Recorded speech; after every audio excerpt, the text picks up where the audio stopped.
తాకట్లో ఉన్న బంగారాన్ని విడిపించి ఆ రోజున మార్కెట్ ధర కట్టి మిగిలిన డబ్బును మీకు అందిస్తుంది కొమ్మూరి గోల్డ్.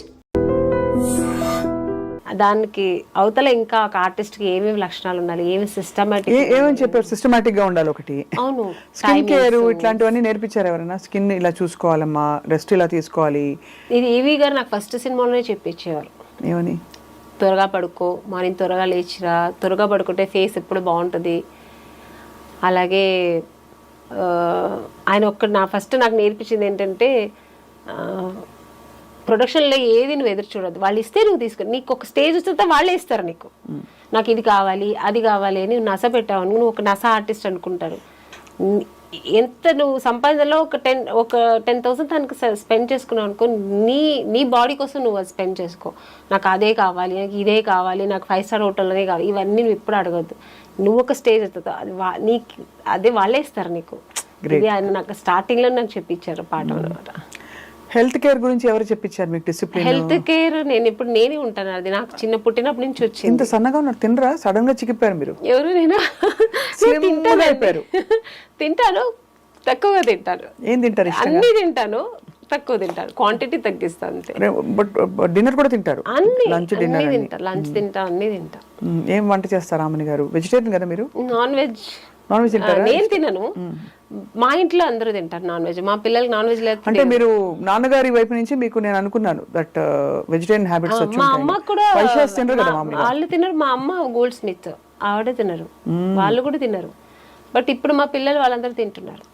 సో అలవాటు అయిపోయింది వంట చేయడం. విశ్వబ్రాహ్మణ్ కదా, అదే విశ్వబ్రాహ్మణ్స్ ఏమి తినము. అండ్ మరి వంట వచ్చింది ఆమెని గారికి ఇంత టైం? నేను నాన్ వెజ్ బాగా వండుతా, బిర్యానీ అన్ని వండుతాను, బట్ నేను తినను. ఎందుకో నాన్ వెజ్ అంటే చిన్నప్పటి నుంచి ఇష్టం ఉండదు. సో అదే మీ హెల్త్ సీక్రెట్ అయితే? అట్లానే లేదు. ధ్యానానికి దేవుని తలుచుకున్నప్పుడు ఏం చేస్తారు? పూజ చేస్తారా లేకపోతే మెడిటేషన్? అది నాకు కొంతమందికి కొన్ని వీక్నెస్ ఉంటాయి కదా, నాకు వీక్నెస్ నాకు దేవుడు, నాకు పూజ. నాకు పొద్దున్న లేచి ఒకరోజు పూజ చేయాలంటే ఆ రోజంతా నేను ఏదో కోల్పోయిన ఫీల్ అవుతాను. నేను మార్నింగ్ నేను 4 o'clock స్టార్ట్ అవుతుంది నా డే.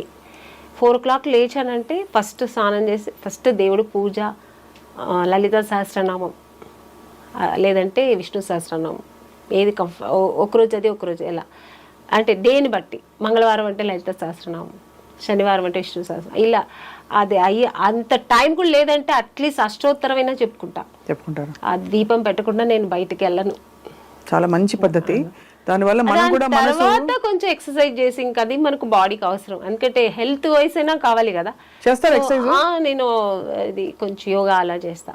దాని తర్వాత ఇంకా మన షూటింగ్స్ ఇంట్లో ఉంటే మా పిల్లలు ఇంకా వాళ్ళు స్కూల్కి వెళ్ళడం, అది ఇది తప్ప నాకు ఇంక వేరే ప్రపంచం లేదు. ఈ పబ్బులకి వెళ్ళడం, పార్టీలకి వెళ్ళడం నాకు ఇష్టం ఉండదు, నేను వెళ్ళను కూడా, పిలిస్తే కూడా. హాయిగా వర్క్ ఎంజాయ్ చేసుకుంటూ కుటుంబాన్ని చూసుకుంటూ మంచి థీమ్స్ ఉండే ఫిల్మ్స్, ఇలా నారి లాంటి ఫిల్మ్స్ వచ్చినప్పుడు అలా గడుపుతున్నారు. మంచి ఈ మధ్యన మంచి మూవీస్ వస్తాయి, సెలెక్ట్ చేసుకొని చేస్తున్నా. నారి సినిమా కూడా ఒక మంచి నాకు ఇప్పుడు రీసెంట్గా ఉన్న సినిమాల్లో ఇది ఒక మంచి సినిమా అవుతుంది, నాకు మంచి మెసేజ్ ఉన్న సినిమా. కానీ కొత్త వారు సూర్య, మీరు ఆయనకు అవకాశం అంటే మీతో వర్క్ చేసే అవకాశం ఆయనకి ఇవ్వడం అనేది ఇట్స్ అ గ్రేట్ థింగ్. మీరు ఒక ఎస్టాబ్లిష్డ్ ఆర్టిస్ట్, మీరు మహామహులతో వర్క్ చేసినప్పుడు నేను చాలా ఇంప్రెస్ అయ్యాను అనమాట. చాలా ఒక డిఫరెంట్ స్టోరీ. నిజంగా ఇది తప్పకుండా మంచి సినిమా అవుతుంది. రేపు సొసైటీలో అందరికీ, సమాజానికి ఒక మంచి మెసేజ్ ఇచ్చినట్టు అవుతుంది. సో ఇది నేను చేస్తే, బట్ నేను ఎంత దీనికి న్యాయం చేస్తాను అనేది కొంచెం నాకు ఏంటంటే, ఆర్టిస్ట్గా ప్రతిరోజు నాకు కొత్త సినిమానే, కొత్త ఈరోజు వెళ్తానంటే ఈరోజు ఏదో కొత్త అమ్మాయిలాగా వెళ్ళి అయ్యో ఇప్పుడు ఏం చేస్తాం, బాగా చేస్తామా, ఈరోజు బాగా చేశానా అని ఒక భయం ఉంటుంది నాకు ఎప్పుడు. ఓ సీనియర్ అయిపోయాను, మేము జూనియర్ సీనియర్ ఇది ఏమి ఉండదు నాకు థాట్. ఈరోజు నేను చేసిన ఈ సీన్ నేను బాగా చేశానా, ఈరోజు ఆ డైరెక్టర్ నచ్చినట్టు నేను చేశానా, అదే ఉంటుంది నాకు మైండ్లో. సో సూర్య గారు కొత్తవారు, బట్ నేను ఎంత చేస్తాను, నేను చెప్పాను ఆయనకి, సార్ నేను చేస్తాను, నేను ఎక్కడ బాగా చేయలేదు మీకు అనిపిస్తే మీరు డైరెక్ట్గా ఒకళ్ళేనో అయ్యో ఆమ్ని గారు సీనియర్ అని అట్లా ఫీల్ అవ్వద్దండి, నేను చెప్పండి నేను బాగా చేయాలంటే, లేదా ఎలా చేయాలని చెప్పి నేను చేస్తాను. సో అలాగే చేయించుకున్నారు, ఆయనకి ఏం కావాలో అది తీసుకున్నారు. ఎక్కడెక్కడ అయింది షూటింగ్? అంతా ఇక్కడ హైదరాబాద్లోనే అయింది దాదాపు. సో అంతా ఫుల్ షెడ్యూల్ ఒక ఫుల్ షెడ్యూల్ ఒకే షెడ్యూల్ చేసాం. That's amazing. పక్క ప్లాన్ చేసుకున్నారు వాళ్ళు, కొత్త వారిలాగా లేదండి, మనం చక్కగా ప్లాన్ చేసుకున్నారు. ఇన్ని రోజుల్లో సినిమా అయితే ఇన్ని రోజులు సినిమాలు చేసేసారు, ప్లాన్ చేసుకున్నారు, ప్రకారం చేసుకున్నారు. ప్రొడ్యూసర్ శశి గారు కూడా మంచి కంఫర్ట్ జోన్, మాకు మంచి అనుకున్న కంఫర్ట్ ఇచ్చారు ఆర్టిస్ట్కి. మెయిన్ ఆర్టిస్ట్కి అది ఒక ఇది ఉంది కదా, మాకు అన్ని విషయాల్లో అంటే ఏం కావాలన్నా మాకు టైంకి ఏం కావాలి ఏది అడిగినా అందించారు. సో ప్రొడక్షన్ హౌస్ కూడా మంచి గుడ్ ప్రొడక్షన్ హౌస్, చక్కగా వచ్చింది. సినిమా కూడా చాలా బాగా వచ్చింది. ఈ సినిమా మంచిగా ఆడాలి, ప్రేక్షకులందరూ దాన్ని ఎంకరేజ్ చేయాలి. ఇలాంటి సినిమాలు ఇంకా మంచి వస్తుంటాయి, తప్పకుండా రావాలండి. అంటే మనకి ఏంటంటే మనకి ఈ పెద్ద సినిమాల ఒక పెద్ద ఉప్పెనలాగా వచ్చే సినిమాలు ఉంటాయి, పాన్ ఇండియా అని చెప్పేసి, అది ఇది ఏ భాషలో ఇది మందని అనిపించదు నాకైతే పాన్ ఇండియా సినిమాలు. ఈ చిన్న సినిమాలు కొంచెం థీమ్ ఉండే సినిమాల్లో చాలా డెప్త్ ఉంటుంది. So we are very hopeful. నారీస్ ఫిల్మ్ చాలా మంది విమెన్కి ఇవాళ దీనికి ట్యాగ్ లైన్ ఏంటంటే మన ఇంటర్వ్యూకి పురుషులకు మాత్రమే అని పెట్టబోతున్నా, పెద్దలకు మాత్రమే ఇదివరకు వచ్చే మనం అనుకునే వాళ్ళు. సీతక్క గారు కూడా మాట్లాడారు ఈ సినిమా గురించి. ఆవిడకు చక్క ఆ రోజు టైటిల్ రిలీజ్ చేయరు, లాంచ్ చేయరు, పవర్ ఉమెన్. నేను ఆ రోజు చాలా మిస్ అయ్యాను. నేను కూడా వచ్చుంటే బాగుండేది. నేను ఇక్కడ అవుట్డోర్లో ఉన్నాను, పాప సూర్య గారు కూడా ట్రై చేశారు, కుదరలే, నేను కూడా ట్రై చేశాను. ఇలాగనే రండి మేడం అన్నారు, చాలా మిస్ అయ్యాను. So unfortunately రాలేకపోయాను.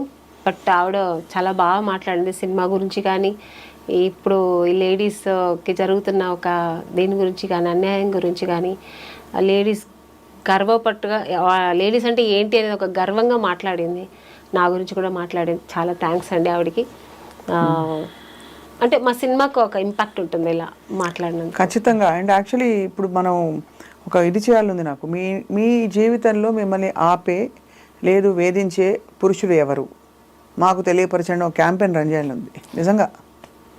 అది అన్న, తమ్ముడా, భర్త, ఇంకా తండ్రా, ఫ్రెండా, కొలీగా, ఎవరు చేస్తారు అట్లాగానే అణగదొక్కి వేధించి అన్నీ ఉంటాయి. ఎప్పుడు కూడా అమ్మవారి ఒక ఇది తగులుతుంది, ఒక ఉసురు తగులుతుంది, ఆడదాని ఉసురు చాలా గట్టిది అని చాలా మంది అనగా విన్నాను. అది నిజమా? నిజం, 100%. మీరు చూసారా? ఎవరైనా మగాళ్ళు ఇలా చేస్తుంటే నువ్వు ఆడపిల్లని, అది చెల్లి గాని, అక్క గాని, తల్లి గాని, భార్య గాని నువ్వు ఏడిపించావంటే నువ్వు బాగుపడవు. కళ్ళల్లో ఎప్పుడు ఆడదాని కళ్ళల్లో ఆవిడ ఎప్పుడు సంతోషంగా ఉంటే నువ్వు సంతోషంగా ఉంటావు, అంతే. అది కాబట్టి ఒక స్త్రీని గౌరవించి తను సంతోషంగా ఉంచే బాధ్యత ఖచ్చితంగా పురుషుడిపై ఉంది. అవును. ఏవి లేకపోతే కనీసం తనకు అడ్డుపడకూడదు. అదే అంటారు, నువ్వేమి చేయకపోతే అట్లీస్ట్ అడ్డుపడొద్దు, చెడు చేయొద్దు, మంచి చేయకపోతే we are happy where we are and we will be fine. Brilliant. ఆమె పాట పాడి ముగిద్దామా? మీ సినిమాలో పాట పాడవచ్చు కదా, మాకు చిన్మయ్య గారు పాడిన పాట. ఈ మన నారీ సినిమాదా నాకు అంత లిరిక్స్ అంత గుర్తులేదండి. ఇంకేమన్నా పాట పాడండి అయితే. మీరు కదా పాటలు బాగా పాడతారు. నేను ఎలాగో పాడతాను, అందరు పాప వినేసి ఇప్పుడు ఛాన్స్ దొరికితే పాడేస్తుందిలే అని అందరూ అనుకుంటుంటారు, కాబట్టి మీరే పాడితే బాగుంటుందని. నాకు ఇష్టమైన సాంగ్ అంటే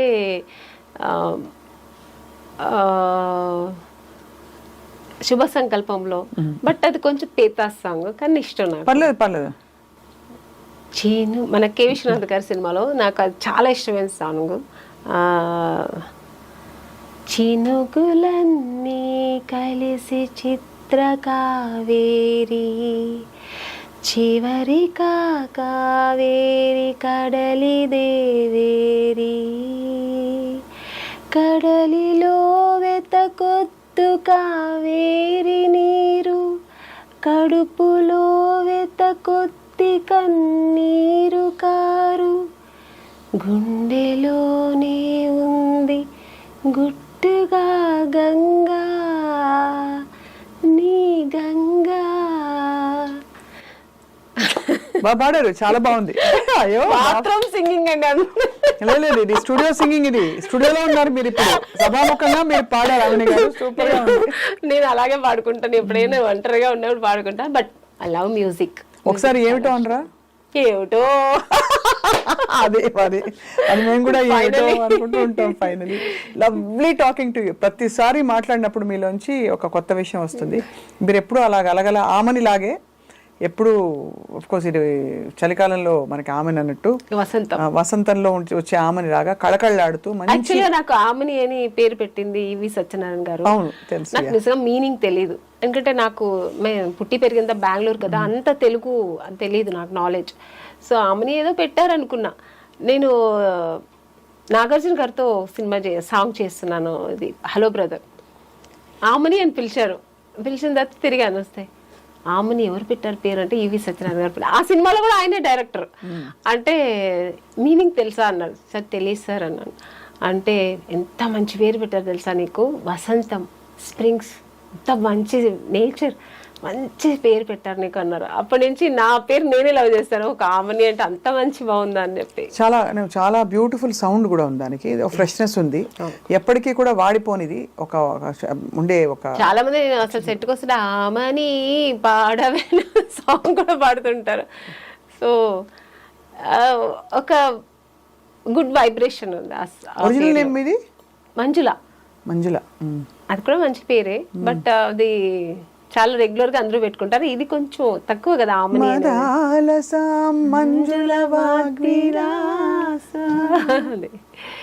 చాలా బాగుంది. సో అలా మంజుల గారు, ఆమని గారు ఎప్పటికైనా మీరు అలా కళకళలాడుతూ. నారీ ఫిల్మ్ రిలీజ్ అయిన తర్వాత, ఎప్పుడు రిలీజు? డిసెంబర్ 25 రిలీజ్ తర్వాత మనం మళ్ళీ ఇంకొక సెషను, మీరు ఒక రాయి మీద నేను ఒక రాయి మీద కూర్చుని పురుష్ అనే టైటిల్ కింద మనం బోల్డ్ విషయాలు మాట్లాడుకోవాలి. ఓకేనా?